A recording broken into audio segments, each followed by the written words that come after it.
Ընկերներ, ողջույն, սահմանը անցնում ենք միջազգային հարաբերությունների փորձագետ Գեորգի Թումասյանի հետ։ Ողջույն, պարոն Թումասյան, շնորհակալություն միանալու համար։ Բարոյձես, ես եմ շնորհակալ։ Ինչու են տարբեր ընդդիմադիր քաղաքական շրջանակներ, այդ թվում նաև այնպիսի ընդդիմադիրներ, որոնք իրենց փորձում են դիրքավորել, այսպես ասենք,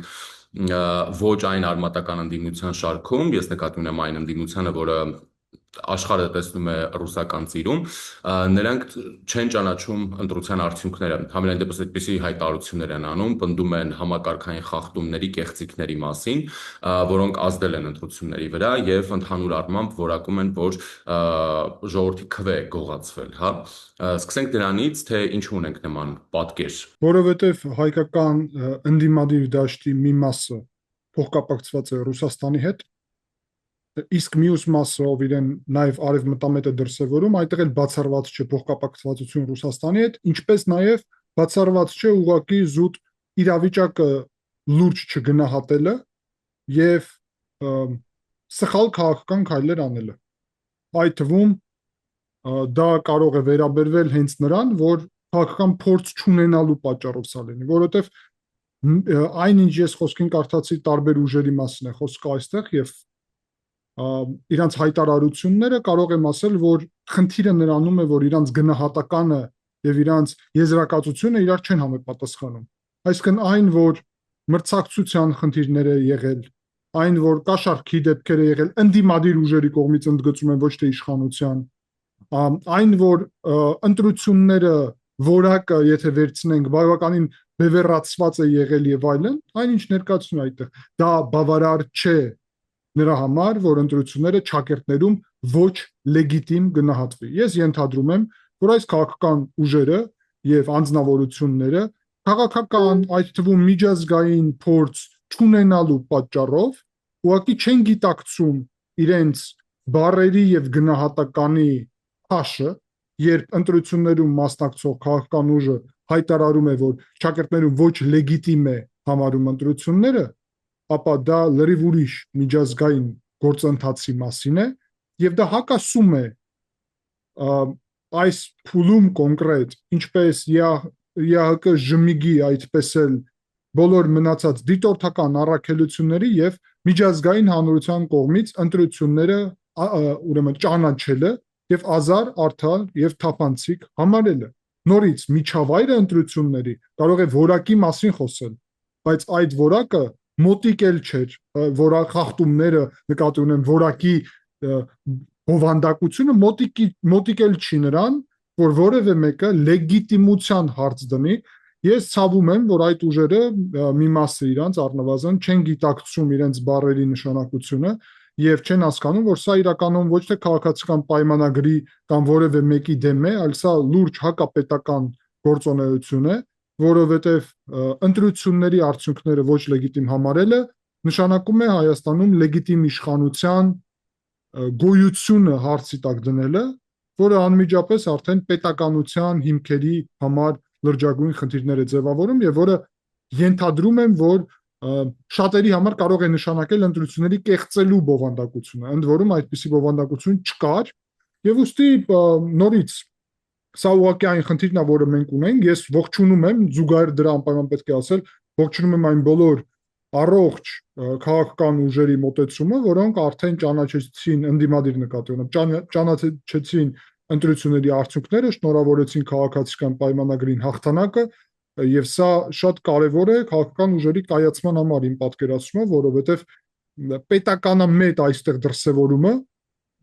ինքը շատ մեծ հնարավորություն եւ հիմքեր է մեզ դրանից հետո տալի գնահատել այդ ուժերի առասարակ բովանդակությունների վերջո միայն քվեյում չի, իսկ ինչ վերաբերում է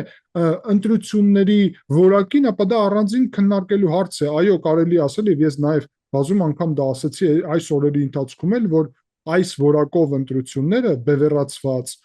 երբ օլիգարխիկ համակարգը այսքան գումար ծախսելու հնարավորություն ունի, իհարկե ինչ որ առումով ստացվում է, որ օլիգարխիկ համակարգին է նպաստում, բայց նորից դա չի տալի հնարավորություն որևէ մեկին, որ ոչ լեգիտիմ հայտարարի, բառապաշարում է խնդիրը, նորից։ Ռուսաստանը եւս փորձում է ընտրական գործընթացը, որը ձևավորել է այն արդյունքը, որը կա, ապա լեգիտիմացնել եւ ելի կասկածի տակ դնել, հա։ Ռուսաստանից ամեն օր տարբեր պաշտոնյաներ են դրա մասին հայտարարում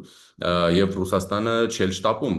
Հայաստանին շնորհավորանքներ հղել այդ նույն պատճառով, հա, այսինքն ասում են համատարած ճնշումներ են եղել, ընդդիմության ձայները գողացվել են, Եվրամիությունը միջամտել է, դրա համար ինչ-որ հիմնավորումներ են բերում, Ուրսուլա ֆոն դեր Լայենը զանգեց, Եսիմով զանգեց, ինչ արեց, նման բաներ են խոսում։ Այսինքն ոչ միայն հայաստանյան որոշակի ընդդիմադիր շրջանակներ են փորձում ապա լեգիտիմացնել այն, այլ նաև Ռուսաստանը, հա։ Այստեղ կա որոշակի սինխրոնացում։ Իդեպ նշեմ, որ ուժերից մեկը շատ այդպես որպեսզի վերացական չխոսենք, հա, շնորհապետական կուսակցությունից Գուրգենը Սիմոնյան նշում էր, որ ռուսական խորհրդարան ձևավորողները իրեն մեղադրում են ինչ-որ ռուսական ծիրում լինելու մեջ, ինչը այդպես չէ։ Սկսենք նրանից, որ իհարկե Ռուսաստանը փորձում է ապելեգիտիմացնել ընտրությունները ակնհայտորեն եւ միակն է Ռուսաստանը այսօր, ով փորձում է իրոք լեգիտիմությանը հարց դնել։ Ուրիշ պետություն չկա։ Ուղղակի չեք կարող նշել որևէ մի այլ պետություն, որ այս պահի դրությամբ հարցի տակ է դնում ընտրությունների արդյունքները։ Բոլոր մնացած պետությունները, հատկապես Եվրոպական միությունը, Միացյալ Նահանգները ճանաչում են այս ընտրությունների արդյունքները։ Զուգահեռ դրա ռուսական գործակալական ցանցը, բացի այդ ռուսամետ ուժերը, ուժեղ Հայաստանը, Հայաստան Դաշինքը եւ Բարգավաճ Հայաստանը, իրանք իհարկե հարցի տակ են դնում ընտրությունների լեգիտիմությունը եւ կա մի հատված, սեգմենտ քաղաքական ուժերի, ընդ որում ոչ միայն շնորհապետական կուսակցությունը, կա նաև եւս ազգային ժողովրդական բևեռը խոսքին նույն տրամաբանությունից է ելնում, որոնք իրենց արևմտամետ հռչակելով հակասում են Միացյալ Նահանգների պաշտոնական դիրքորոշմանը, Մարկո Ռուբիոն զանգեց այդտեղից, հակասում են եվրոպական պետությունների դիրքորոշմանը, Մակրոնը, մնացած բոլոր պետությունները, Ուրսուլա ֆոն դեր Լայենը, իրենց եվրոպամետ հայտարարելով իրականում չեն գիտակցում կամ չեն ուզում գիտակցել։ Այստեղ այդ հարցը էական է, որտեղ կամ այդ մարդիկ ուղղակի որևէ բան քաղաքականությունից չեն հասկանում, քաղաքական առումով մանուկ են, որ ուղղակի գիտակցեն, որ Եվրոպական միությունը կամ վերնագրեր կարդան CNN, խոսքին The Economist, վերնագրերում գրած Եվրոպան Հայաստանում հաղթեց, Ռուսաստանը պարտվեց։ Այսինքն եթե այդ մարդիկ իրանց քաղաքական ուժ են գնահատում, ապա գուցե պետք է միջազգային մամուլի ծանոթանան գոնե եւ տեսնեն, որ միջազգային մամուլը ասում է Հայաստանում Եվրոպան հաղթեց, Ռուսաստանը պարտվեց։ Ուստի իրենց այդ բովանդակությունից զրկված հայտարարություններ, որ սա ռուսական խորհրդարանն է, շնորհապետական կուսակցությունն ինչ վերաբերվում է, ես ցավում եմ, բայց երկրորդ համարը խոսքին պարոն Էդվարդ Անտինյանը մեկ ամիս առաջ մոտավորապես ասել էր, որ վարչապետ Փաշինյանը իր եթերներից մեկում Պուտինի սրտի թեկնածուն է։ Այսինքն մենք մի իրավիճակ ունենք, երբ իրականությունը եւ գնահատականները իրար հակասում են։ Վլադիմիր Պուտինը ամեն ինչ արեց, որ Նիկոլ Փաշինյանի ձերբազատվի, այս իշխանություն ձերբազատվի, աննախադեպ միջամտություն տեղի ունեցավ, որի մասին ԵԱՀԿ ժմիգն է խոսում, որի մասին Եվրոպական միության տարբեր բարձրպաշտոնյաներ բացահայտ խոսում են, որ ռուսական աննախադեպ միջամտության ֆոնին եւ ինչ նպատակ ուներ այդ միջամտությունը ըստ Գուրգեն Սիմոնյանի ռուսական խորհրդարան ձևավորելը, այսինքն ըստ իրեն ինչ է ստացվում, Նիկոլ Փաշինյանն էլ եւ այդ ընդդիմադիր ուժերն էլ ռուսական աջակցություն ունեն եւ այդ ամենը կազմակերպված էր ում դեմ պայքարելու նպատակով, այսինքն սա այդքան զուրկ է քաղաքական իմաստից, որ քննարկելն էլ անլուրջ է դարձնում, կամ այս մարդիկ նորից չեն գիտակցում եւ այնպես են Ռուսաստանին օգնում իրենց հայտարարություններով, բայց միևնույն ժամանակ իրենց արևմտամետ դաշտում ուղակի դրսևորում, կամ հատուկ են դա անում եւ այս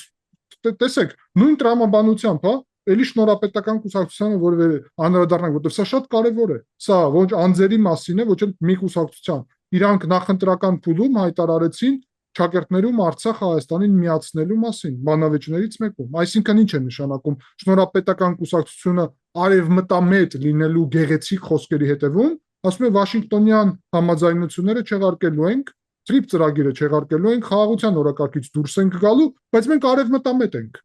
Այսինքն սա քաղաքականության մասին չէ, սա պոպուլիզմ է կոչվում, այսինքն դու ինչ ուզում ես կարող ես հայտարարել, Ինչ է նշանակում Արցախ Հայաստան միացնելու ենք, այսինքն դա ո՞նց են իրանք պատկերացնում, ինչ համատեքստում, բացի դրանից, երբ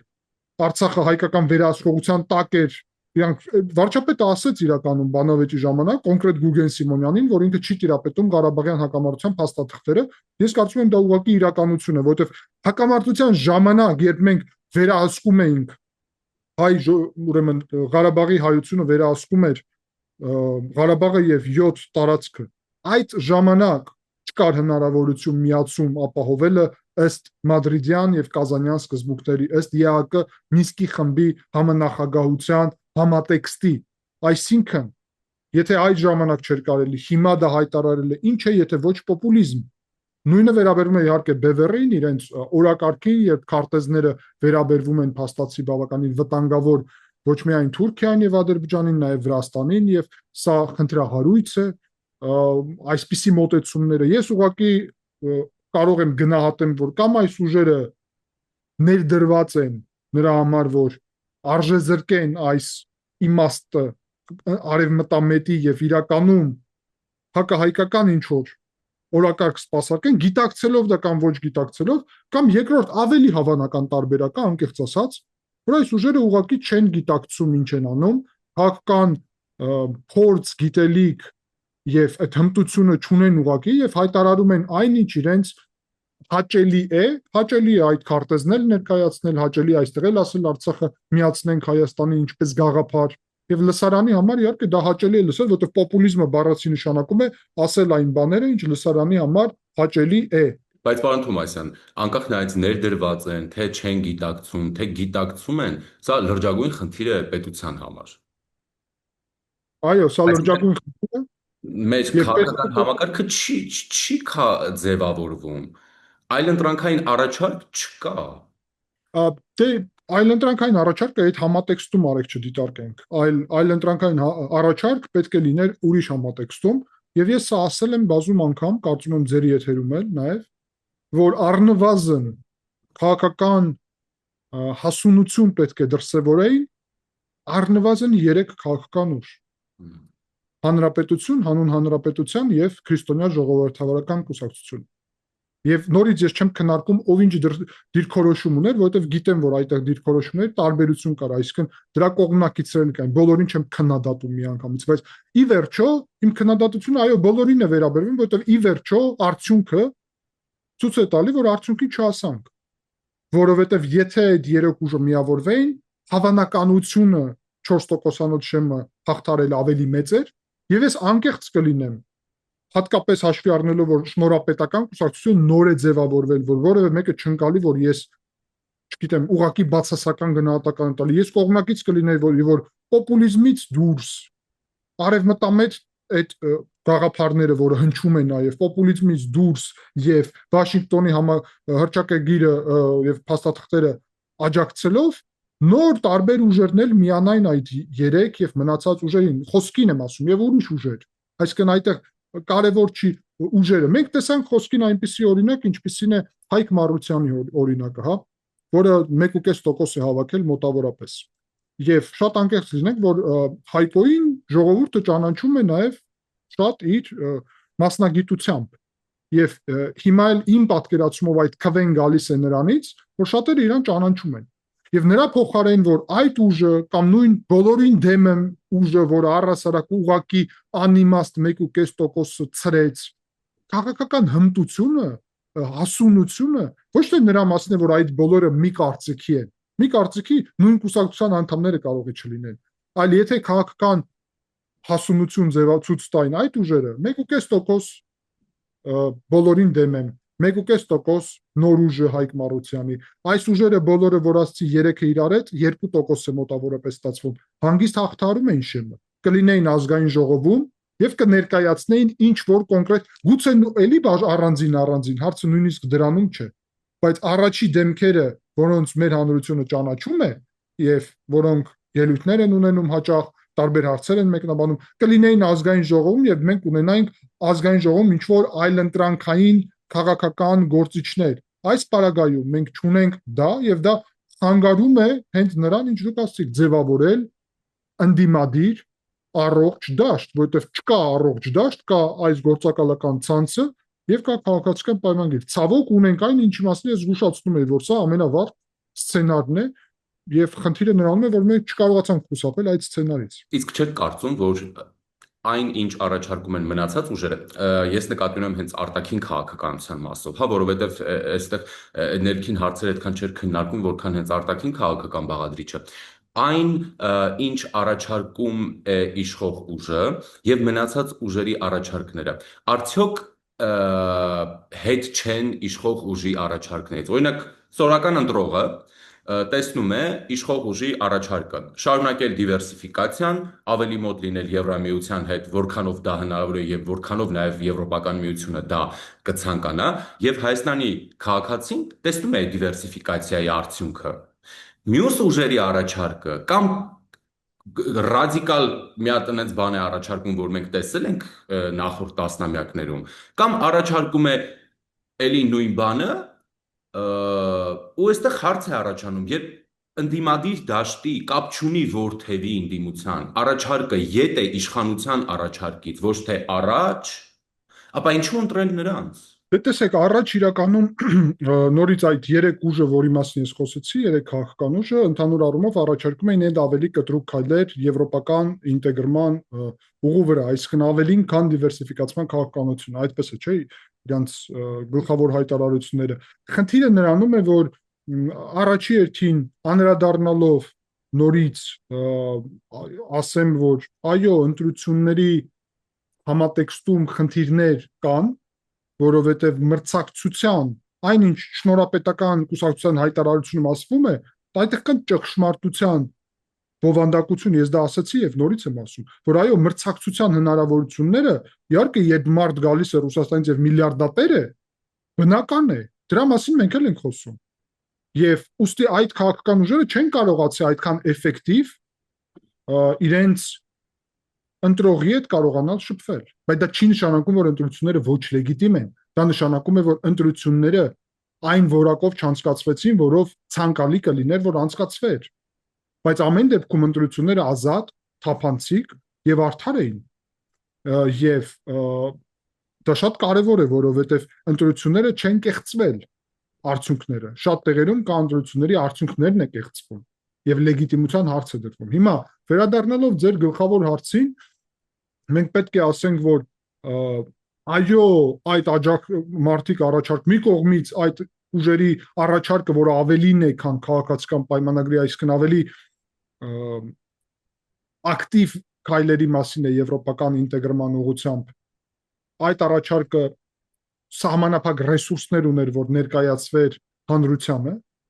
մեդիա ռեսուրս կլինի ուղղակի հանդիպումների, գրասենյակների եւ այլն, այսինքն մատերիալ ռեսուրսները նկատի ունեմ, ֆինանսական այդ թվում։ Մյուս կողմից իհարկե պետք է ընկալել, որ ժողովուրդը աննախադեպ ճնշման ներքո էր գտնվում Ռուսաստանից եւ ռադիկալ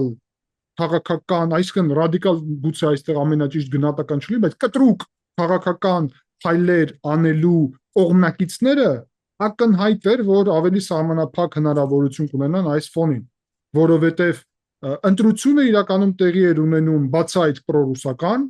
եւ բալանսավորված քաղաքականության միջև, այլ ոչ թե բալանսավորված եւ արևմտամետ քաղաքականության միջև։ Եվ ակնհայտ է, որ եւ դա շատ լավ է, որ ժողովուրդը ընտրեց այդ բալանսավորվածը, այլ ոչ թե պրոռուսականը, որովհետեւ մենք ձեր հետ տեսանք, որ բալանսավորվածի կողմնակից 50%-ն է մոտավորապես, այսինքն ով քվեարկեց եւ որ ավելացնենք այնտեղ էլի կա, այսինքն ավելի կտրուկ քայլերի կողմնակիցներ էլ կարելի ավելացնել եւ այլն, հա, տոկոսներով, բայց քաղաքացիական պայմանագրի 50%-ը քվեարկեց, իսկ 4 այդ պրոռուսական ուժի համար 38%-ը։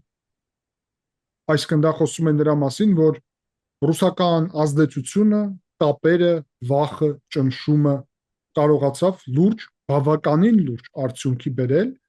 եւ մենք չպետք է թերագնահատենք Ռուսաստանի հնարավորությունները եւ ազդեցությունը,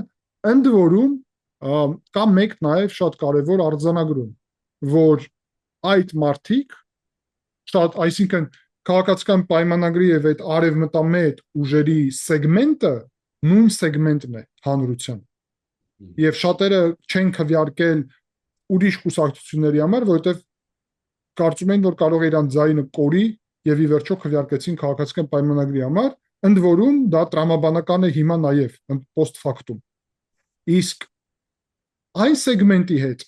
փաստ չէ, որ մենք ձեր հետ կարող ենք խոսել, այսինքն փաստ չէ, որ որևէ մեր ելույթով, որևէ մեր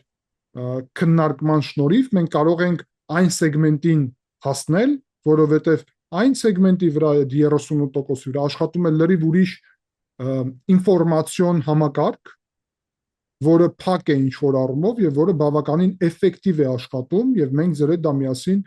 տեսել ենք եւ ավելին Ռուսաստանը բացայտ հաշվում է այդ համակարգի էֆեկտիվությունը։ Դիտումներ, լայքեր, հաճախություն,